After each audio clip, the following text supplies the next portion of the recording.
Miss Alabama. I'm sure you're waiting on my commentary on this. I guess I will just start by showing you a picture of her. You guys, this is Sarah Millican, and she was recently crowned the winner of the Alabama National American Miss Pageant, which now entitles her to represent the state of Alabama at the national level.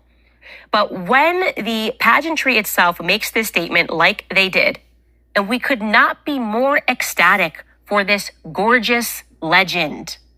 Okay, what kind of a legend are we talking about?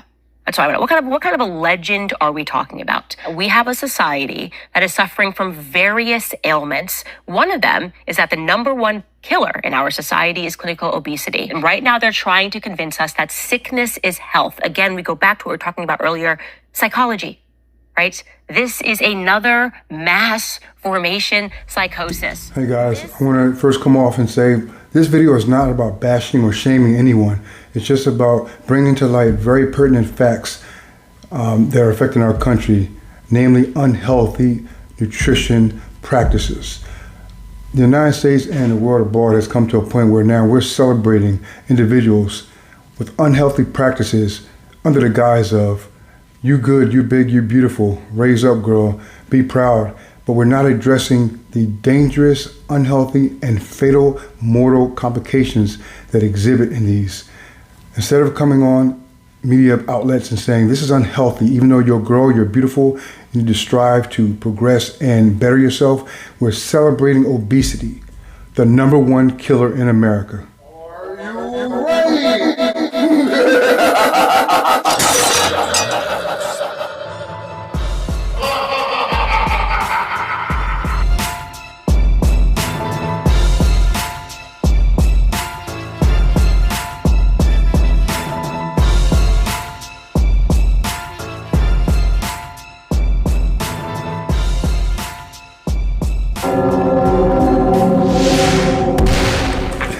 All right, guys, Manny Brandon from Manny's Fitness Fortress, the Citadel of Power, right here on YouTube, TikTok, and Instagram.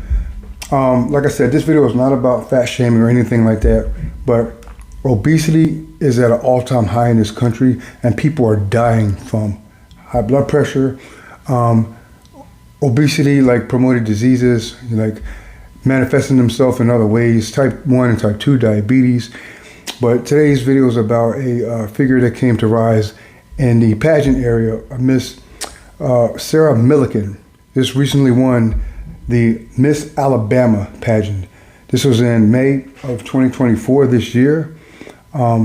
She's a very beautiful individual. Now the Miss America, the individual states, Mrs. Alabama, so on and so forth, they're all judged on criteria like self-motivation, charismatic, your behavior, your influence, very important character, mindset, things like that. But they're also based on, from tradition, on looks, your physicality.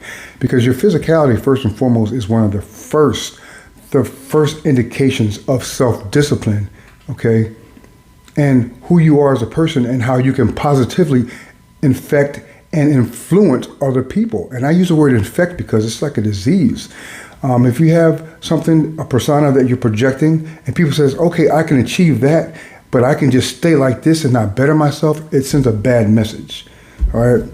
Now, Miss Sarah Millican is 23 years old. She was crowned in May of 2024 this year. I'm just going to read a little background story about the situation and how everything went down.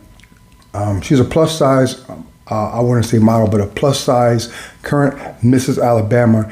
And there's a little bit of ambiguity and confusion here because apparently there's already an official Miss Alabama, and some previous contestants were contesting that she should not have been crowned for that reason, but other former and also current Miss Alabama contestants were, contesting this because they were saying that she does not display the exact physicality of a Miss Alabama. All right, but here's the backstory on that. An Atmore woman who won a stage pageant is getting a lot of attention, but not in the way she probably hoped. Sarah Millican worked for 8 years to win the title of Miss National America Alabama. American Alabama. Finally, in 2024, after 3 attempts, she was crowned in May. She was interviewed by WKRG in Mobile, and that's when her story went viral. People instantly began to point out the obvious. Milliken is obese. This is a Sarah Milliken, okay?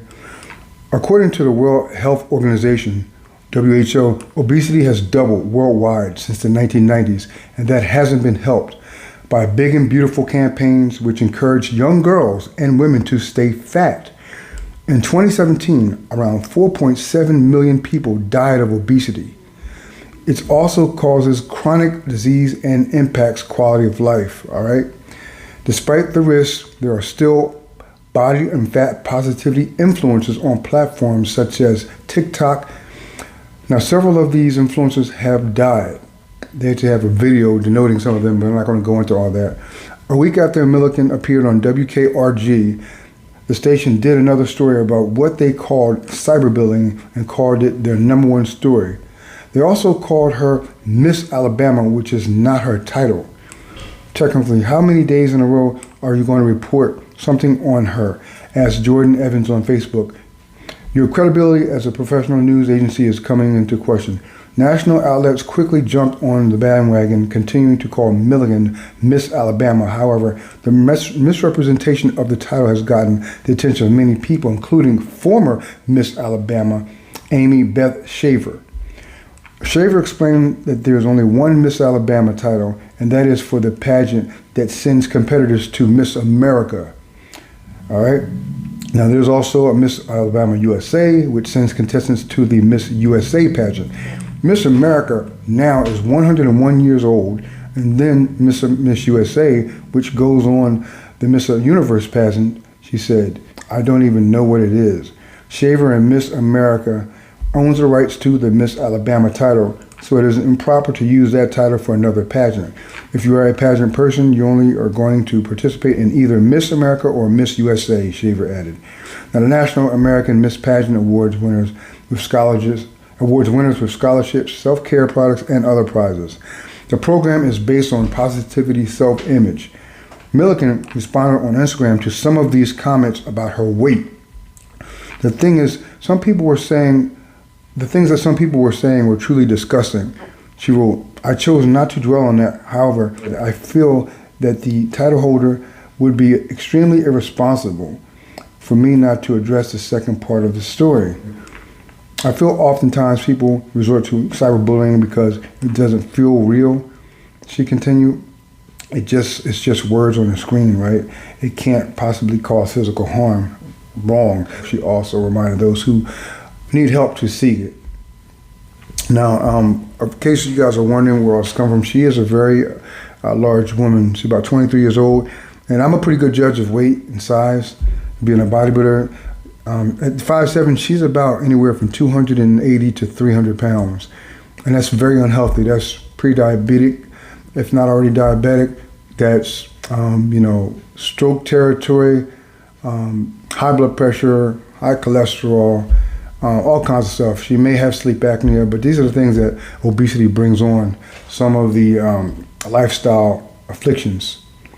But guys, that right there is just the tip of an iceberg on some of the, the things that goes on. You may have cyberbullying, but cyberbullying from people that have no dog in the fight, to call it cyberbullying, they're just addressing that this is an unhealthy weight.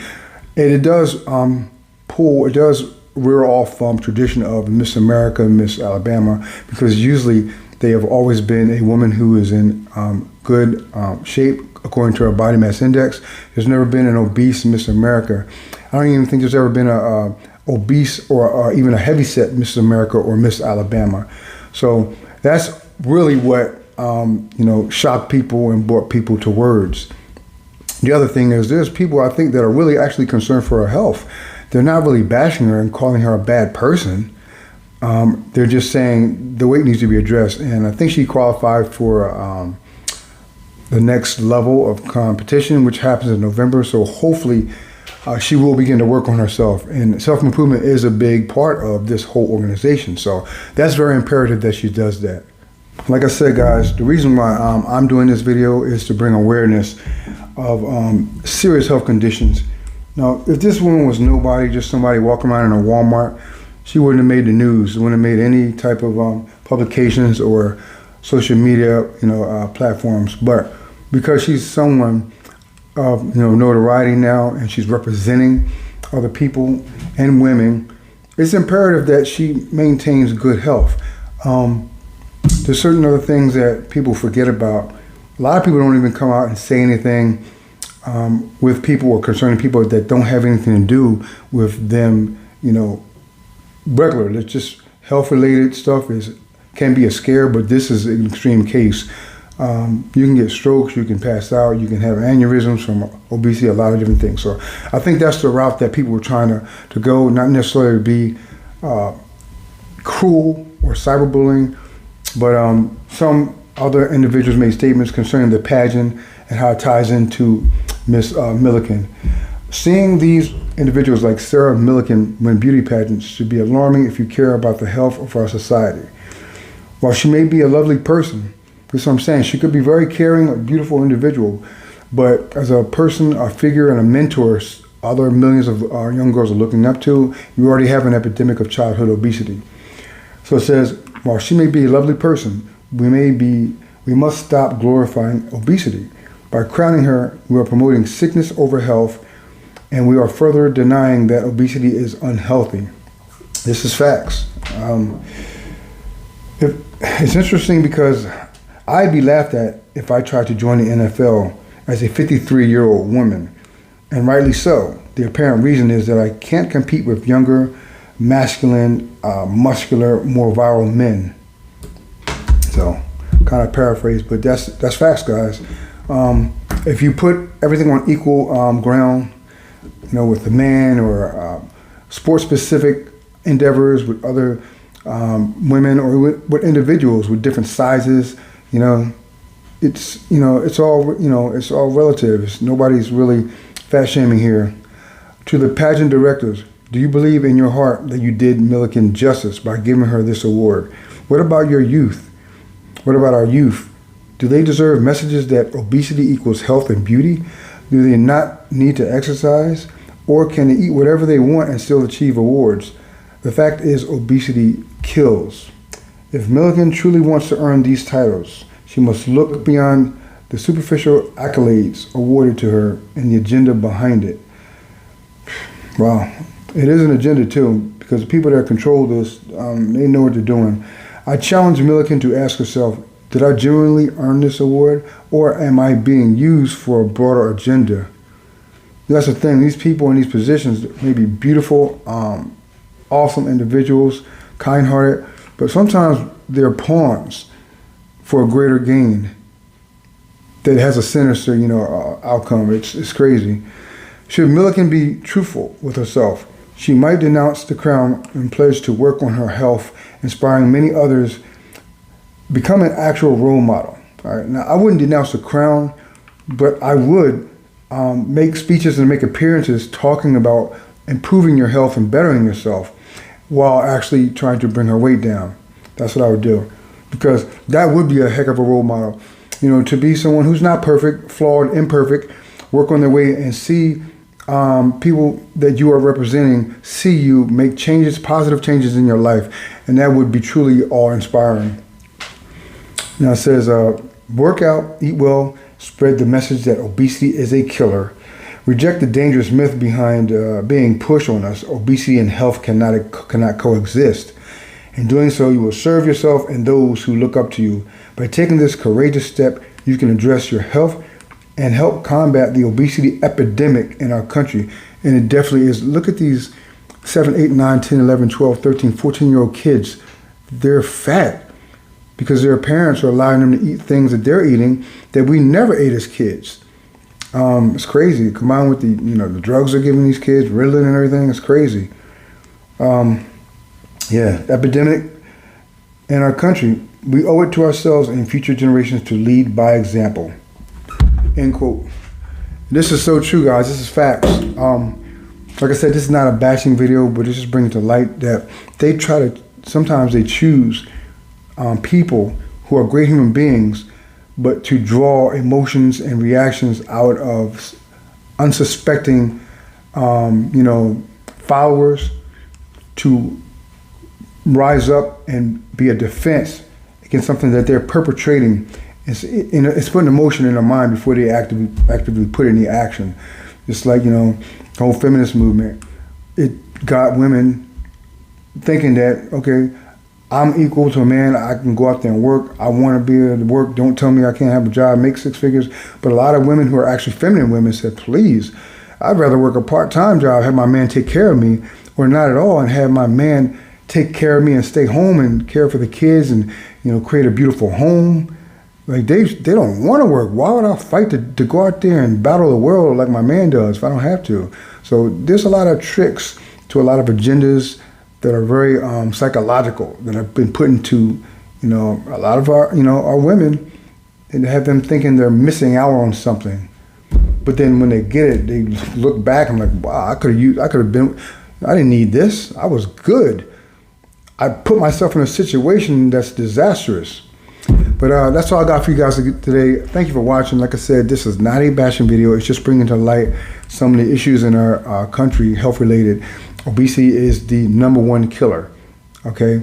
High blood pressure, diabetes, stroke, high cholesterol, all these other things stem off of that. So that's why I address this. Thanks for watching, guys. Tune back in for fitness, nutrition, wellness, and conversations just like this on Manny's Fitness Fortress. See you next week.